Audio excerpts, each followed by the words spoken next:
noite. Primeiro dia aqui, né, no estudo, fica à vontade. A gente está aí está estudando esse tema sobre a volta de Jesus e sobre o nosso casamento como igreja com Jesus, que é o noivo. A Bíblia fala em Apocalipse 9 que Jesus vai descer, ele é o nosso noivo e ele vai vir encontrar a sua igreja. E Paulo diz que nós, como igreja, devemos nos apresentar santos e irrepreensíveis, uma igreja limpa, sem ruga nem mácula. E aí a gente está vendo como é que funciona esse processo de preparação. Biblicamente falando, nós estamos nesse período de noivado, ou seja, nós estamos nesse período que, como igreja, nós estamos nos preparando para receber Jesus, que é o nosso noivo. Então, para isso, nós estamos vendo basicamente dois textos e duas histórias na Bíblia, que é a história de Ruth, que se prepara para casar com Boaz, e a história de Esther, que se prepara para casar com o rei da Síria. Okay? Então, nesse processo, a gente vê que existem 3 etapas aí, na verdade 4 etapas de preparação para esse casamento. A primeira parte dessa preparação é o lavar-se. Nós já temos visto isso. Okay?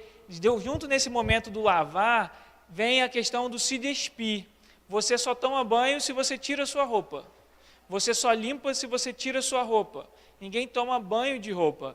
Da mesma maneira que esse processo e essa primeira etapa da preparação para o casamento está ligada a você se lavar, mas você também tirar a sua roupa antiga, as suas vestes antigas e sujas.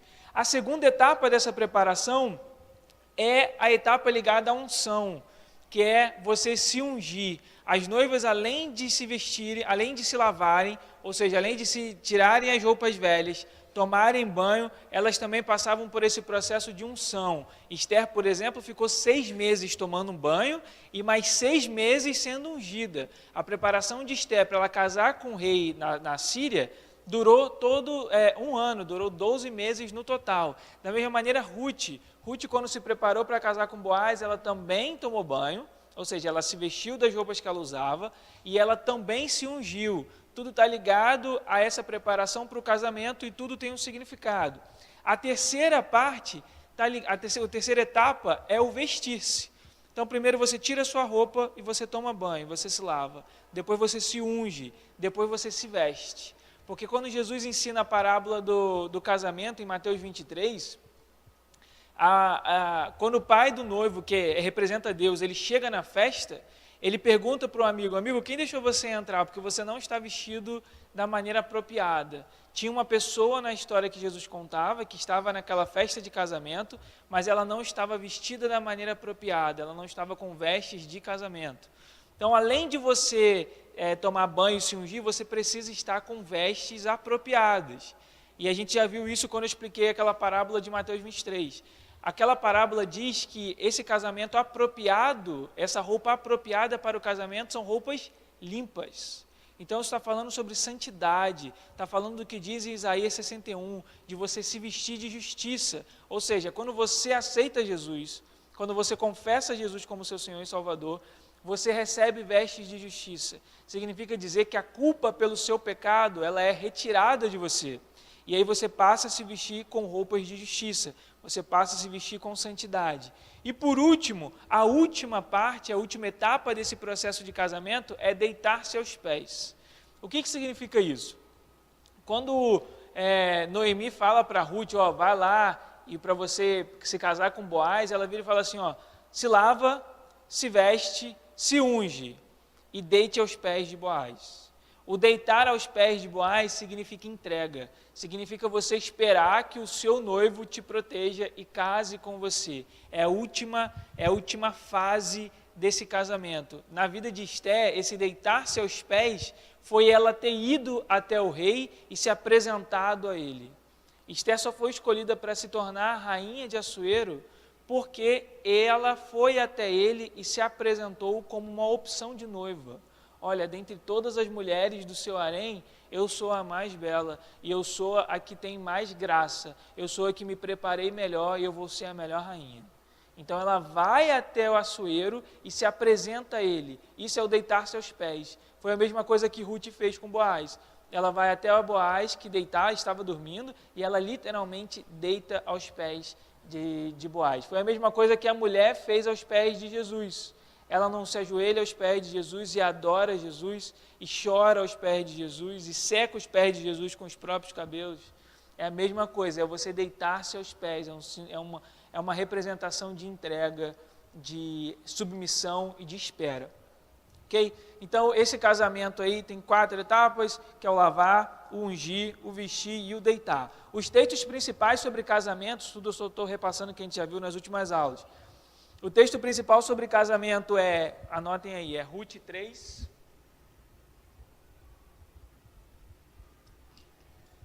Ruth 3, do 3 ao 4, Esther 2, do 12 ao 13.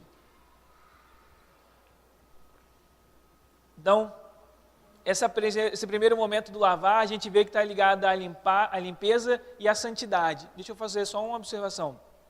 Eu recebi um esboço de uma apostila desse estudo que a gente ainda não tinha. Aleluia, glória a Deus. Então, assim, não tem aquelas partes que eu já dei, as aulas que eu já dei. Eu já dei umas 10 aulas sobre esse estudo, ainda não tem essa parte. Essa apostila só tem dessa parte das etapas da preparação, lavar, ungir, vestir e deitar seus pés. É isso que está escrito aqui nesse esboço da apostila. Na semana que vem eu pretendo trazer para vocês, ok? E aí eu distribuo para todo mundo. Então, esse primeiro momento aí do se lavar está ligado à limpeza e à santidade. Abre Colossenses, por favor. Colossenses 3, versículo 9.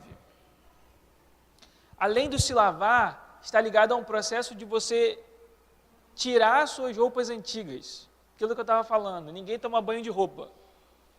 Ninguém espera que você tome banho de roupa, porque você não vai tomar um banho da maneira correta. Então, além do lavar estar ligado à santidade e à limpeza, também está ligado a você se vestir, a você se despir da sua velha natureza. Olha o que diz Colossenses 3, 9. Abre aí. Deixa eu abrir aqui a apostila também.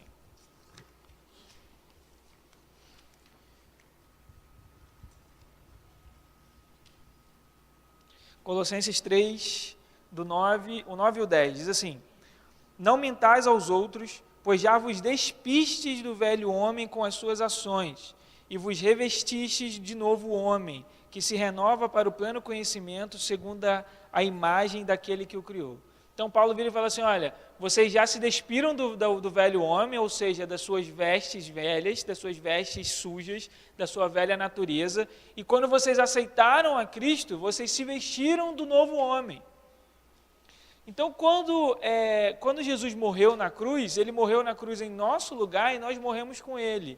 Quando a gente vira e fala assim, você tem que matar o seu velho homem, você precisa levar o seu velho homem para a cruz. O que é o velho homem? O velho homem é a natureza corrompida, é a natureza que foi corrompida pelo pecado, é aquilo que te leva para o pecado, é aquilo que faz com que você não seja uma pessoa boa, é aquilo que faz com que você não ande em santidade. Então, na apostila que vocês vão receber semana que vem, tem alguns exemplos de velho homem. Por exemplo, prostituição, impureza, desejo maligno, avareza, ira ou indignação, maldade, maledicência, linguagem obscena, mentira, orgulho, inveja, amargura. Isso tudo são exemplos da sua velha natureza. Todo mundo aqui tinha uma velha natureza. Então, como você tem um velho homem, um velho eu, a sua velha natureza te inclina a fazer coisas que o seu irmão não faz. É por isso que algumas pessoas têm a tendência, por exemplo, a mentir. Está ligada à velha natureza dela. Outras pessoas têm tendência a quebrar a palavra, a prometer uma coisa e não cumprir. Isso são falhas de caráter. E o caráter a gente trata como? Levando o velho homem para a cruz. Lembra que a gente sempre brinca? Homem morto não sente dor, morto não tem vontade, morto não se ressente, morto não tem amargura. Abre Romanos 8, rapidinho. Romanos 8. 8. Romanos 8. A partir do versículo 5. A partir do versículo 5, diz assim, Romanos 8, a partir do 5. Os que vivem segundo a carne pensam nas coisas da carne, mas os que vivem segundo o Espírito, nas coisas do Espírito. Pois a mentalidade da carne é morte, mas a mentalidade do Espírito é vida e paz. A mentalidade da carne é inimiga de Deus, pois não está sujeita à lei de Deus, nem pode estar. Os que vivem na carne não podem agradar a Deus. Preste atenção que quando ele fala sobre viver na carne ou viver no Espírito, está ligado ao seu velho homem e ao seu novo homem. O seu velho homem é o viver na carne. É aquilo que a sua natureza corrompida pelo pecado deseja. E você viver no Espírito é aquilo que o seu Espírito quer quando você nasce de novo. Versículo 9.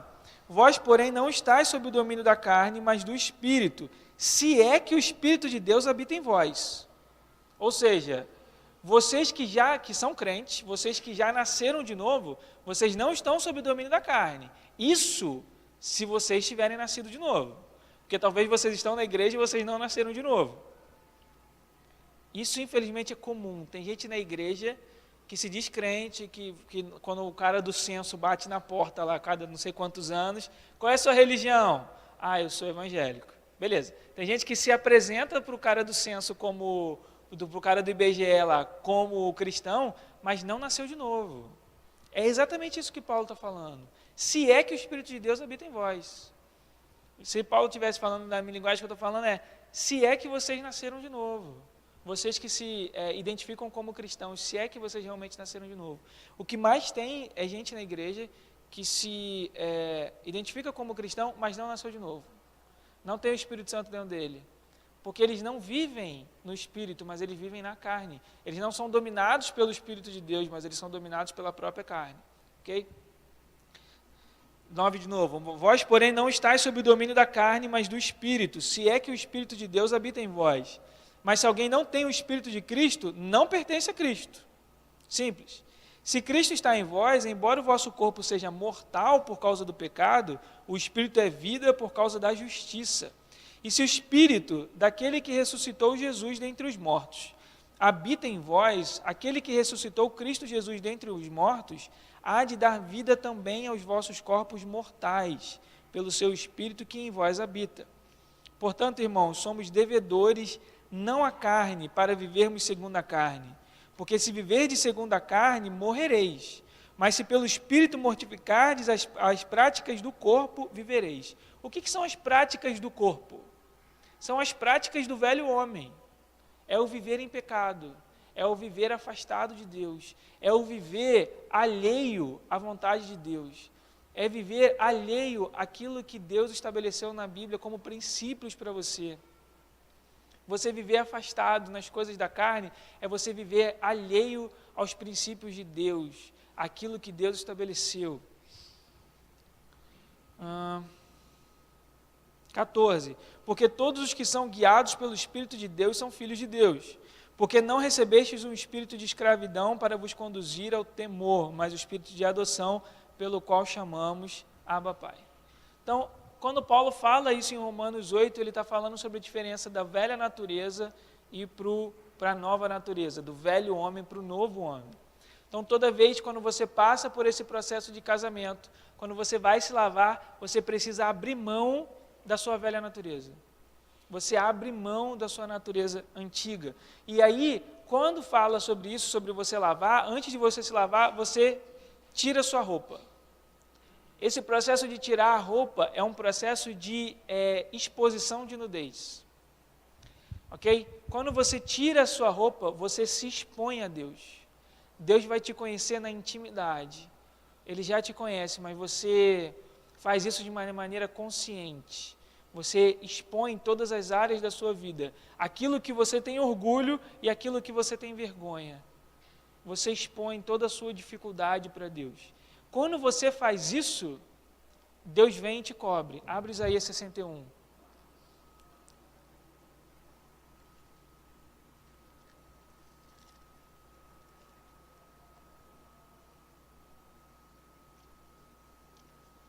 Isaías 61.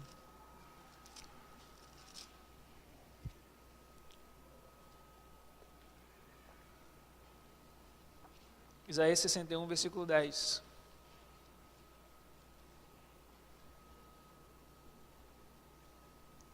Parte B. Eu vou ler tudo. eu me regozijarei muito no Senhor, a minha alma se alegrará no meu Deus, porque me vestiu de vestes de salvação e cobriu-me com um manto de justiça, como noivo que se adorna com um turbante e como noiva que se enfeita com as suas joias. A gente está falando sobre casamento, né? Lembra disso. Então, a partir do momento que você tira suas vestes, você tira seu velho homem e você se lava, saiba de uma coisa, Deus não vai deixar que você ande nu por aí. O que significa isso? Deus não vai deixar que você ande em vergonha. Isso é muito interessante.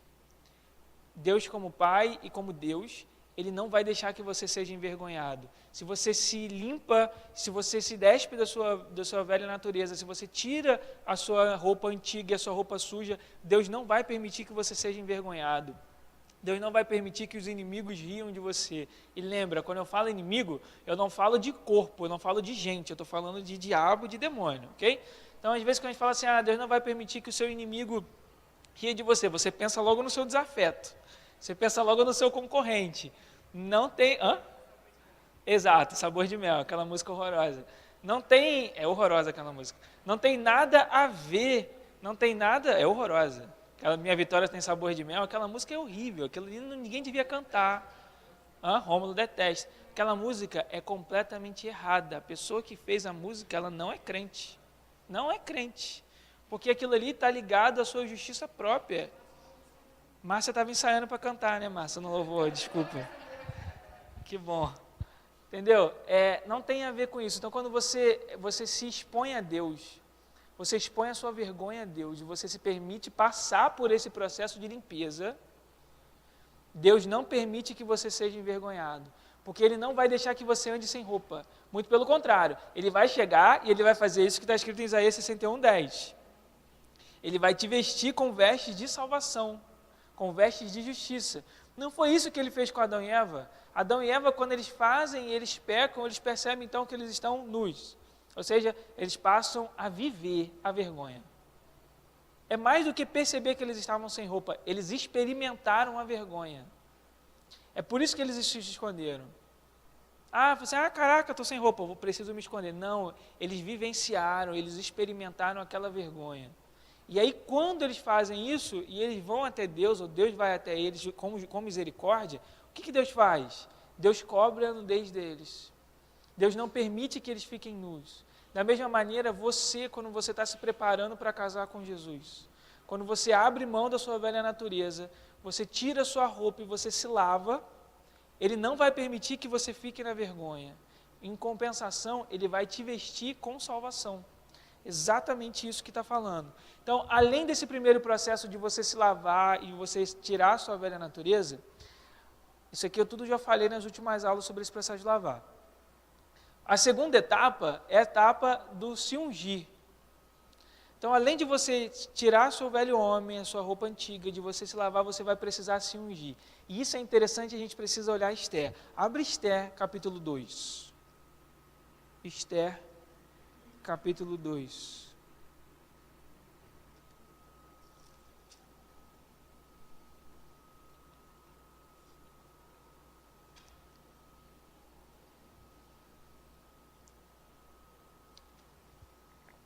Esther 2,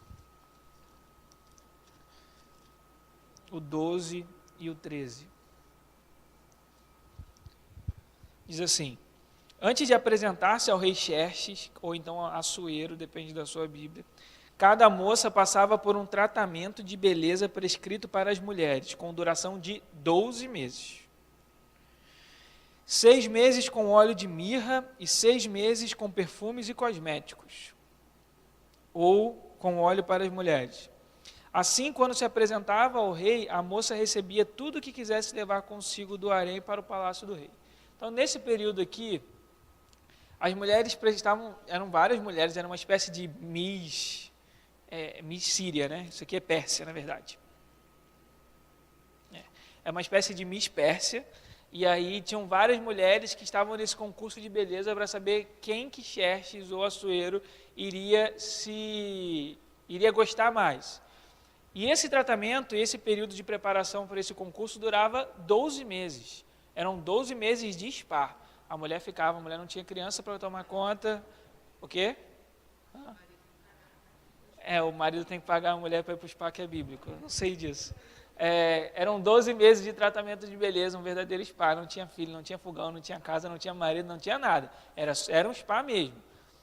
E aí elas iam tomar banho, elas iam se ungir, isso durava 12 meses, 6 meses lavando, 6 meses se ungindo, e aí a mulher também não escolhia. A mulher não escolhia quando que ela ia tomar banho e quando que ela ia se ungir, ela aceitava o tratamento. Ela aceitava as etapas do processo, ok? Olha o que diz aí, 6 meses com óleo de mirra. Mirra na Bíblia, ela aparece em vários momentos. Ela aparece lá em Êxodo quando está falando sobre o óleo da unção. Ela aparece aqui no momento do tratamento para as mulheres, para se apresentar. Ela aparece com Jesus, quando Jesus recebe o presente dos reis magos. Se der tempo a gente fala sobre isso. Aquela passagem dos reis magos, aquilo é muito interessante. E é um dos presentes que Jesus recebe dos reis magos. Mas aonde que ela aparece? Ela aparece também no momento que as mulheres vão querer banhar o corpo de Jesus depois que Jesus já havia morrido. Então a mirra, ela aparece em vários momentos na Bíblia. Se ela aparece em vários momentos na Bíblia, você precisa entender o que a mirra significa na Bíblia. Lembra que eu falei isso para vocês já? Como é que você interpreta a Bíblia? Regra básica de interpretação bíblica. A Bíblia é interpretada pela própria Bíblia. Então, não adianta eu querer ler um texto e entender o texto a partir de um livro que o Nilson escreveu sobre o que ele diz que aquilo significa. Está errado. É por isso que tem um monte de gente ensinando besteira. Porque a Bíblia interpreta a própria Bíblia. Se eu quero saber o significado de alguma coisa, eu preciso ver, beleza, o que isso significa na Bíblia? O que a mirra significa na Bíblia? E é isso que a gente vai ver agora. Na apostila que vocês vão receber na semana que vem, tem essa questão da mirra que eu vou ler para vocês aqui, ok? Vocês vão receber na semana que vem. Diz assim, a mirra é uma árvore espinhosa de folhas caducas que pode atingir 5 metros de altura, com flores vermelho e amarelo e frutas pontiagudas. É nativa do Nordeste da África e encontra-se também no Médio Oriente, Índia e Tailândia. Aí, olha isso, a resina da planta tem um aroma agradável, tem um gosto amargo, varia de amarelo para castanho, tem propriedades adstringentes e antissépticas. Também usada como incenso e como ingrediente em perfumes, tônicos e outras preparações farmacêuticas. A mirra, ela tem uma função, ela tem um cheiro bom, mas ela tem a função de limpeza, adstringente, e tem a função curativa. O perfume, ele só vai aparecer depois que a mirra limpa o corpo. Enquanto tiver sujeira no corpo, a mirra não vai exalar aquele cheiro, porque a função principal dela é limpar e curar antes. É limpar e curar antes. Lembra, quando a gente está falando da primeira etapa, nós estamos falando sobre essa etapa de você vestir, de você tirar o velho homem, de você abrir mão da sua velha natureza. Logo depois, vem esse processo de você se lavar com mirra. Por que isso? Por que eu se lavar com mirra? Porque você precisa ser limpo do velho homem. Você precisa ser curado do velho homem. Só a partir do momento que você é limpo, que você vai exalar um bom perfume. Só a partir do momento que você é curado, que você vai exalar um bom perfume. Ok? Então a mirra está ligada aí, se vocês quiserem anotar, anotem. A mirra está ligada à limpeza que vem através da morte do velho homem. Quando o velho homem morre, você vai se tornando limpo. É a morte do velho homem e do ego. Quando a gente fala de ego, a gente está falando sobre vontade. Ali, representa a morte do ego, os sofrimentos, os desertos, as tribulações e os sofrimentos em nossas vidas. Na última aula eu já comecei a falar sobre essa questão dos sofrimentos. É um erro você achar que o sofrimento é algo ruim. Beleza, é algo ruim porque você está sofrendo. Mas não é algo que você deve se esquivar. A Bíblia não ensina isso. A Bíblia não ensina que quando você estiver no deserto, significa que Deus está afastado de você ou que você está em pecado. A Bíblia não significa que quando você está passando por um sofrimento, significa que Deus está te castigando. A Bíblia não ensina isso. Muito pelo contrário. A Bíblia às vezes nos mostra que quem leva você ao deserto, ao lugar de dor e de sofrimento, é o próprio Senhor. Ok? Então, antes de eu voltar para essa parte. Então, a mirra está ligada aí à limpeza através da morte do velho homem e do ego, e ela acontece nesses momentos de deserto. Porque quando você está passando por esse momento de dificuldade, que você revela quem você realmente é. Olha o que diz Deuteronômio 8.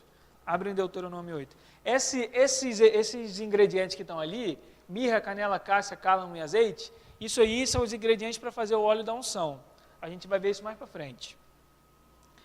Deuteronômio 8.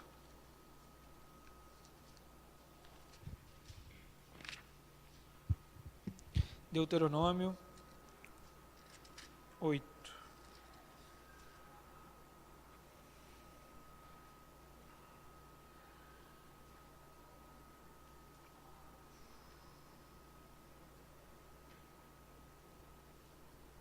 Versículo 2.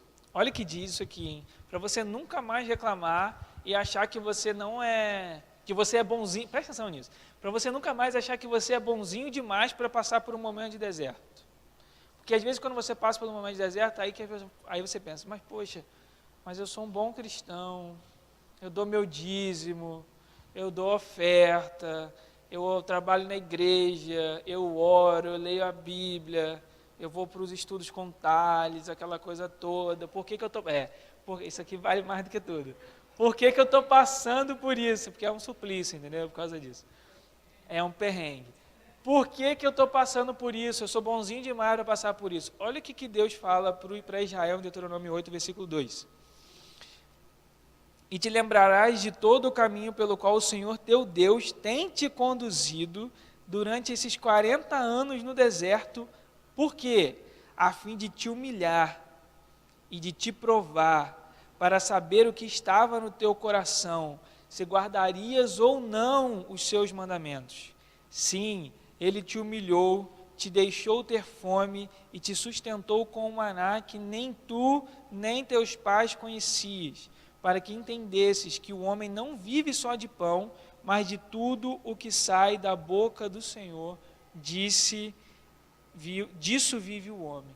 Então, nesse momento, quando Deus está falando para o povo, através de Moisés, ele está falando assim, quem levou você para o deserto fui eu.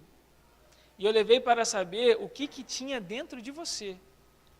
O lugar do deserto é um lugar de amadurecimento, é onde os filhos viram pais, por exemplo. É onde as pessoas se tornam aptas para o relacionamento e para o ministério. É quando o seu velho homem morre de verdade.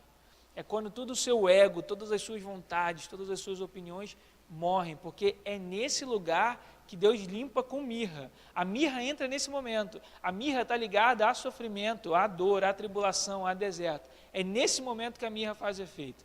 É nesse momento que a limpeza acontece e que a cura acontece também. Abre 2 Coríntios 2. Só depois que isso acontece é que o perfume aparece. Eu acho que 2 Coríntios 2 mostra muito bem todo esse processo. 2 Coríntios 2, 14.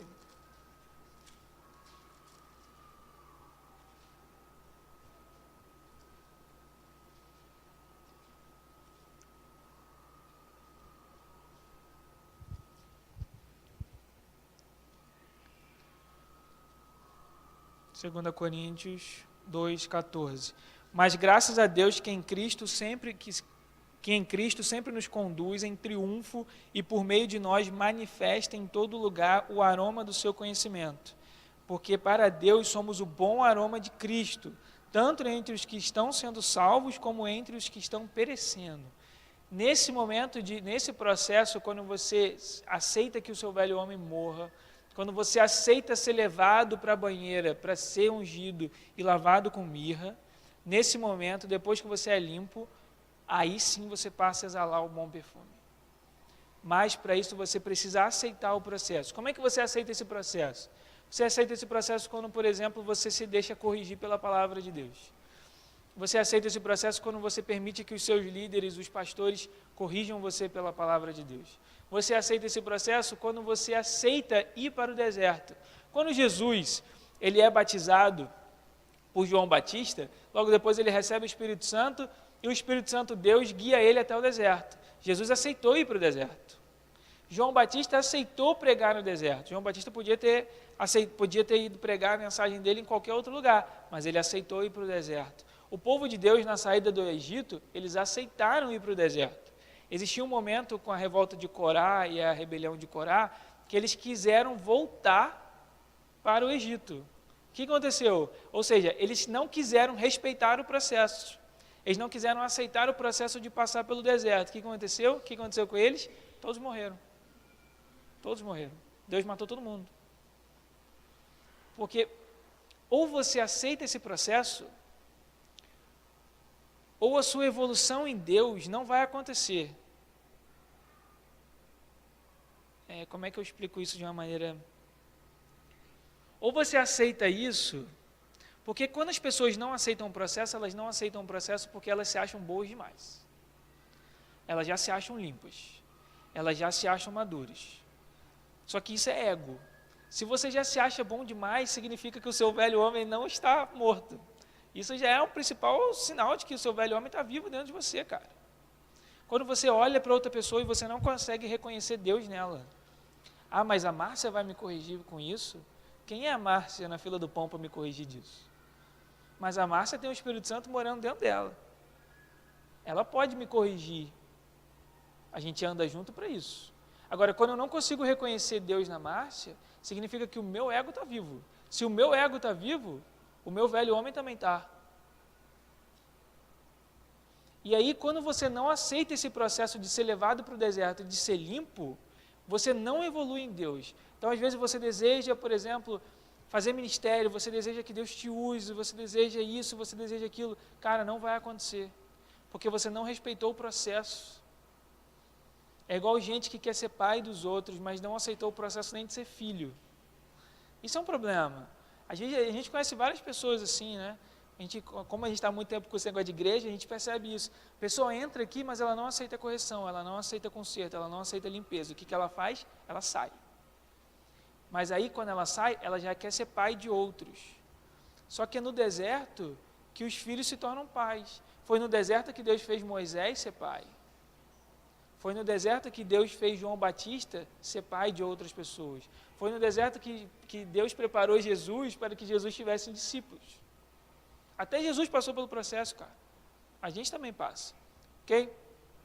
Jesus e mirra. Abre Mateus 2.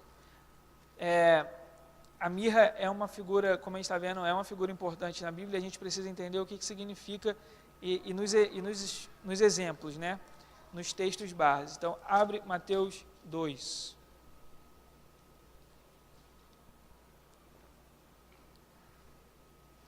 Vamos ler do 1. Eu acho muito legal esse texto. Mateus 2, 1. Depois de Jesus ter nascido em Belém da Judéia, no tempo do rei Herodes, vieram alguns magos do Oriente a Jerusalém perguntando. Primeiro, o que é mago?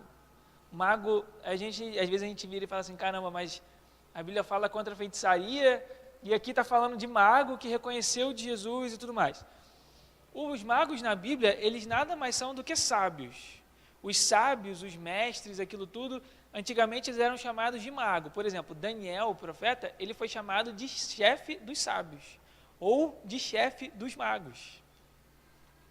Ele era o mestre dos magos. Daniel era o próprio mestre dos magos. Então, assim... Oi? Não, nesse texto de magos, não. Porque os magos, eles são mestres e eles são sábios no sentido de astronomia. Era aquela galera que estudava astronomia. Porque, repara só, os magos, eles olham para o céu e eles veem uma estrela. Quer ver? Vamos seguir. Versículo 2. Onde está o rei dos judeus recém-nascido? Vimos sua estrela no Oriente e viemos adorá-lo. Eles chegaram, olharam para o céu. A Bíblia diz que tinha uma estrela, tem algum evento cósmico, algum evento astronômico aconteceu. Eles olharam para aquilo e falaram, olha, aquilo ali representa o nascimento do Messias. Thales, como que eles sabiam que aquilo era o nascimento do Messias? A Bíblia não explica. Mas tem gente que fala que quando fala que esses magos vieram do Oriente, eles provavelmente vieram da Babilônia, que era o centro de conhecimento de astronomia. Quem foi que morou na Babilônia durante muitos anos? Daniel. Daniel, como chefe dos sábios, como chefe dos magos, e como um profeta que entendia as profecias bíblicas, ele provavelmente deixou isso ensinado. E ele era um cara que estudou muito estrela. E na Bíblia, aí você vira e fala assim, caramba, mas isso é uma loucura, né? De você olhar para a estrela e ver cumprimento de profecia. Não é. Isso acontece na Bíblia o tempo inteiro. Salmo 2 fala isso. Todo conhecimento, sol, lua e estrelas, eles dão testemunho sobre a existência de Deus, sobre a glória de Deus. Paulo é um cara na Bíblia, no Novo Testamento, que ele é muito preocupado com cosmologia. Então ele vai falar muito sobre estrela, Paulo fala muito sobre estrela, sobre sinais no céu. Okay? João também fala isso em Apocalipse. Seguindo, onde estão, então, os magos aí, eles são sábios ou astrônomos. Só para eu provar isso que eu estou falando para você, vai para Daniel 2.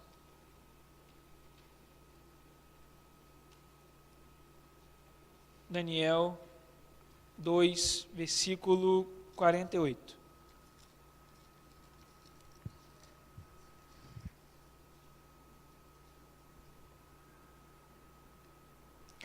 Então o rei exaltou Daniel e lhe deu muitos presentes especiais e os pôs por governador de toda a província da Babilônia.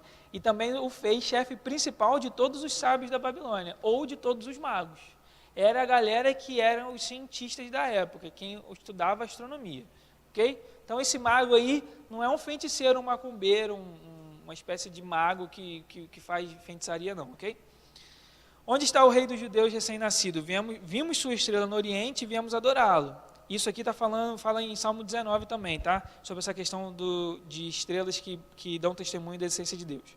Ao saber disso, o rei Herodes perturbou-se e com ele toda Jerusalém. Depois de convocar todos os principais sacerdotes e os mestres do povo, perguntou-lhes onde deveria nascer o Cristo. Eles responderam, em Belém da Judéia, pois assim está escrito pelo profeta. E tu, Belém, terra de Judá, de modo nenhum és a menor entre as principais cidades de Judá, porque de ti sairá o guia que conduzirá meu povo Israel. Anotem na Bíblia de vocês, isso aqui é uma profecia que está em Miqueias 5:2. Miqueias 5:2. Então essa profecia que fala que Jesus deveria nascer em Belém, que o Messias deveria nascer em Belém, é uma profecia que está em Miqueias 5:2. Versículo 7. Então Herodes chamou secretamente os magos, os reis magos, e procurou saber deles com precisão quando a estrela havia aparecido. E enviando-os a Belém, disse-lhes, ide e perguntai cuidadosamente sobre o menino. Quando o achardes, avisai-me para que eu também vá adorá-lo. Isso aqui era tudo mentira de Herodes. Versículo 9. Depois de ouvirem o rei, partiram, e a estrela que tinha visto no oriente foi adiante deles, até que parou sobre o lugar onde o menino estava. 10. Ao verem a estrela, os magos ficaram extremamente alegres. Quando entraram na casa, viram um menino com Maria, sua mãe, e prostrando-se, o adoraram. Repara que eles adoram a Jesus, eles não adoram Maria, e eles não adoram Jesus através de Maria. Maria não aparece em nenhum lugar na Bíblia recebendo adoração. Depois, abrindo seus tesouros, ofereceram-lhes presentes: ouro, incenso e mirra. Por que o povo fala, são 3 reis magos? Primeiro, a Bíblia não diz que são 3 reis magos. O povo fala que são 3 reis magos só porque foram dados 3 presentes: ouro, incenso e mirra. E aí, naquela época, quando uma autoridade era encontrada, quando você ia falar com uma autoridade, você levava um presente para essa autoridade. Principalmente se fosse uma realeza, um membro da família real, por exemplo, um rei, um governador, você deveria levar presente. Por isso que eles levaram presente para Jesus, porque eles viam Jesus como o Messias, como o rei dos judeus, como o filho de Deus, como aquela pessoa que os profetas haviam profetizado. Por isso que eles levaram presente para Jesus. Por que Herodes tentou matar Jesus? Porque Herodes, ele se sentia rei, mas ele não era rei de verdade, até porque Herodes ele era romano. Ele não se sentia rei, ele se sentia rei, mas ele não era um rei de verdade. Em compensação, enquanto ele estava no lugar como rei, uma criança havia nascido que seria o verdadeiro Messias e o verdadeiro rei dos judeus. Então ele não queria abrir mão da posição que ele achava que tinha. Isso é muito sério. Às vezes a gente é tão agarrado em posição, em título e tudo mais, que a gente não dá espaço nem para Deus ser aquilo que Ele tem que ser nas nossas vidas, ou quem Ele é na igreja e no corpo. Foi isso que Herodes fez. E aí Jesus recebe 3 presentes: ouro, incenso e mirra. Então anotem os significados de cada um, ok? Ouro significa realeza, já apontava esse caráter real de Jesus, já que Jesus ele era o rei. O incenso está ligado a sacerdócio, porque o sumo sacerdote e os sacerdotes no tabernáculo e no templo, eles deveriam queimar incenso continuamente para Jesus, para o Senhor. Inclusive isso também aparece em Apocalipse, quando fala sobre a nossa oração e a nossa adoração e a nossa oração. João explica que quando nós oramos, nós queimamos incenso. Então o incenso está ligado a sacerdócio. E a mirra. A mirra está ligada à preparação para sofrimento e morte. Anotem isso. A mirra está ligada para a preparação de sofrimento e morte. Jesus havia acabado de nascer. Ele havia acabado de nascer. E já foi alguém ofertar e presentear a mirra para ele. Jesus tinha acabado de nascer e assim que ele nasceu, ele já começou a ser preparado para todo o sofrimento que ele ia viver e para a morte que ele ia sofrer no final. Porque Jesus não veio à terra a passeio. Igual a gente também não veio. Às vezes a gente fala, cara, eu não sei o que fulano pensa da vida. Parece que ele veio no mundo a passeio, né? Jesus não veio na terra a passeio. Ele veio na terra para cumprir uma determinada missão. Ele veio na terra para cumprir o plano redentor de Deus. Ele veio na terra para atrair todos os homens para si quando ele fosse levantado na cruz. É isso que Jesus fala em Mateus. Então, a partir do momento que ele nasce, ele já começa a ser preparado para aquilo que ele ia fazer. A mirra é uma preparação para sofrimento e para dor. Foi isso que aconteceu com ele. Ele começou a ser preparado para experimentar e para vivenciar todo o sofrimento e toda a dor. Fala, Márcia. O quê? Realeza. O ouro é realeza, o incenso é sacerdócio.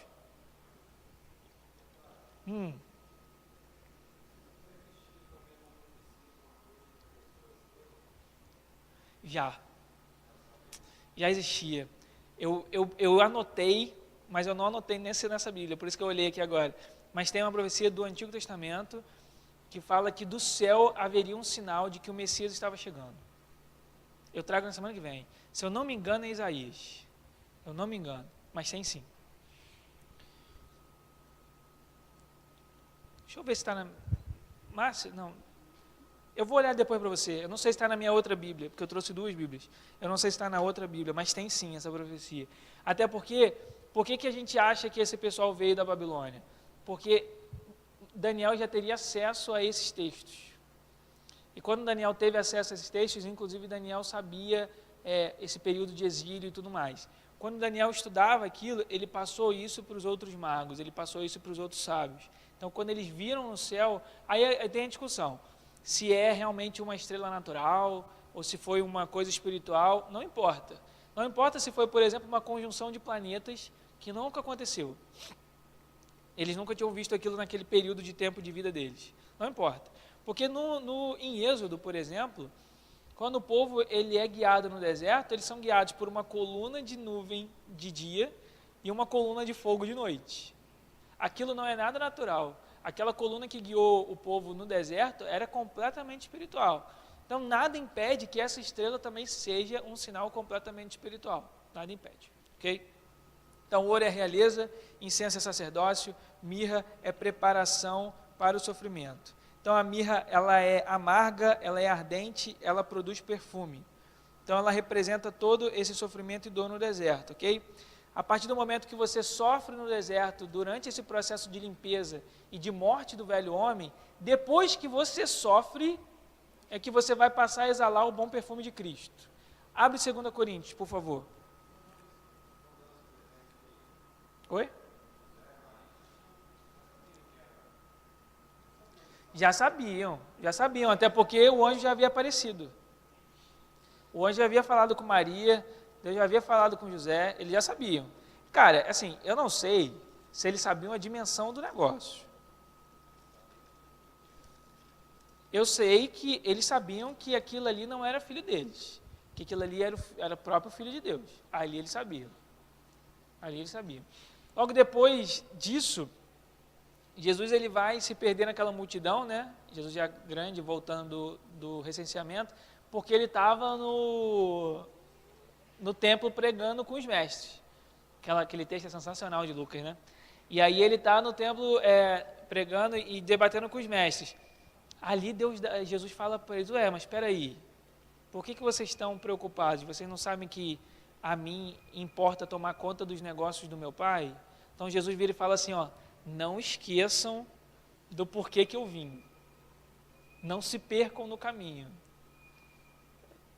Então assim, às vezes, por isso que eu falo que eu não sei como é que funcionava isso na cabeça deles. Eles sabiam quem Jesus era? Sabiam. 2 Coríntios 4, versículo 16, olha o que diz. Do 16 ao 18. 2 Coríntios 4, do 16 ao 18.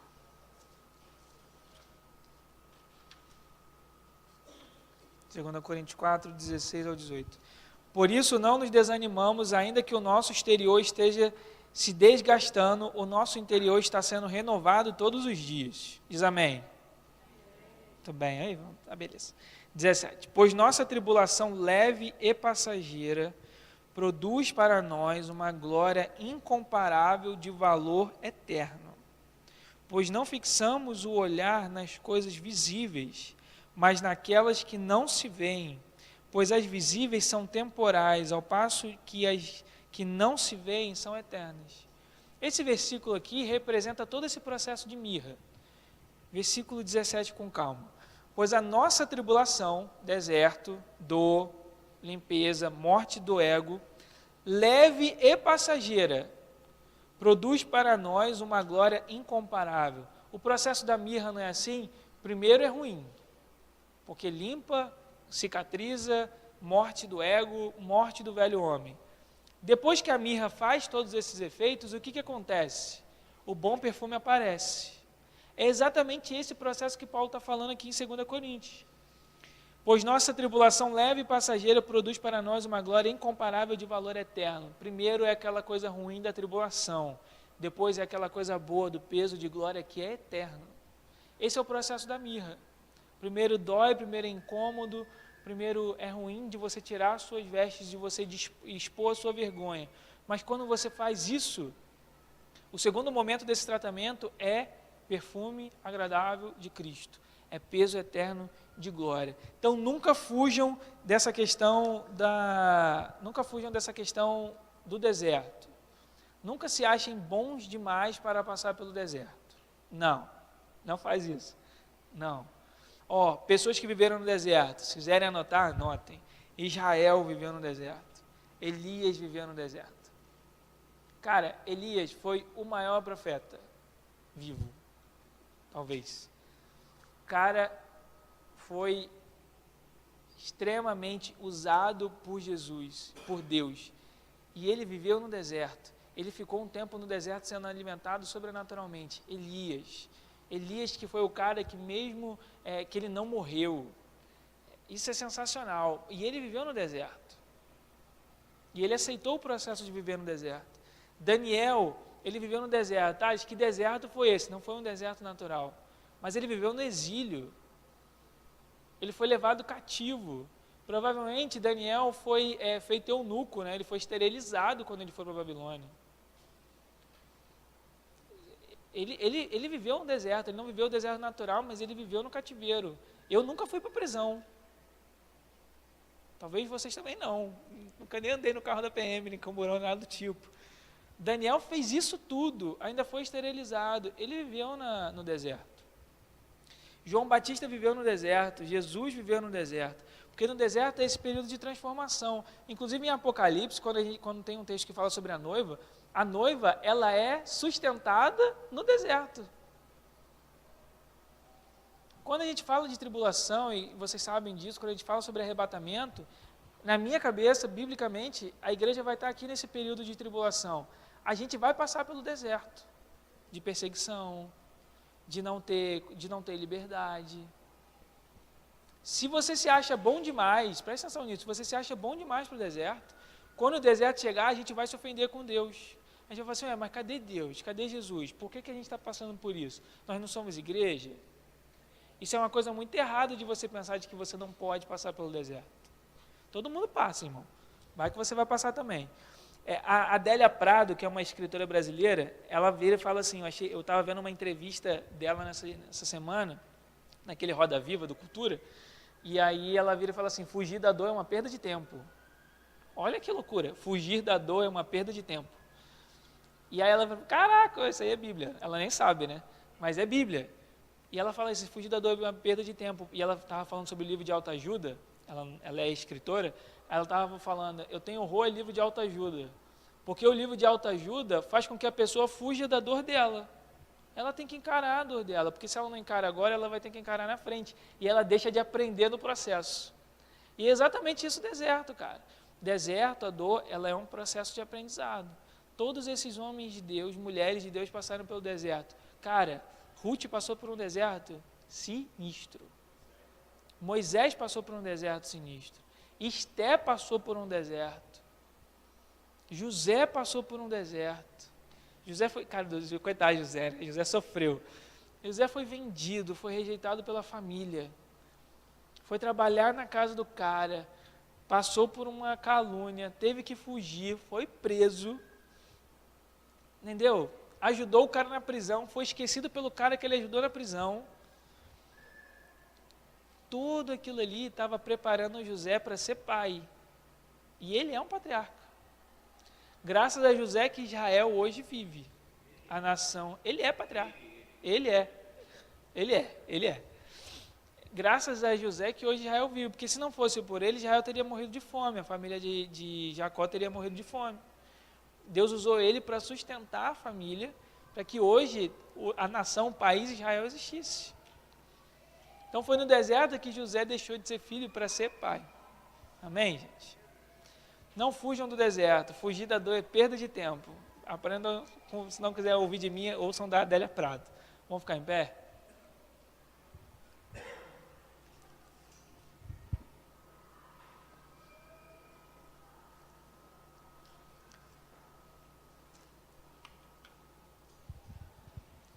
Pai, nós queremos te agradecer por essa noite, queremos te agradecer pela tua palavra. Pedimos, Senhor Jesus, que possamos ouvir a tua voz quando o Senhor quiser nos levar para o deserto. Meu Pai, que o Senhor prepare o nosso espírito para quando esse dia chegar, se esse dia chegar nas nossas vidas. Pedimos, Senhor Jesus, que o Senhor nos dê maturidade, que o Senhor tenha paciência com a gente, que possamos, meu Pai, encontrar graça aos seus olhos naquele momento, e que nesse momento de deserto que nós estamos passando agora, ou que nós iremos passar, que o Senhor possa nos trazer amadurecimento, que o Senhor possa nos limpar, que o nosso velho homem morra, que o Senhor possa, Jesus, nos transformar naquilo que o Senhor quer que nós sejamos, homens e mulheres sensatos e homens e mulheres do Senhor. Pai, que possamos viver esse período de deserto com os olhos no Senhor, o Senhor que é eterno, o Senhor que não muda, o Senhor que em todo tempo é misericordioso e bondoso. Que possamos passar por esse momento de preparação e que possamos ser aprovados pelo Senhor e que possamos encontrar graça e favor diante dos teus olhos.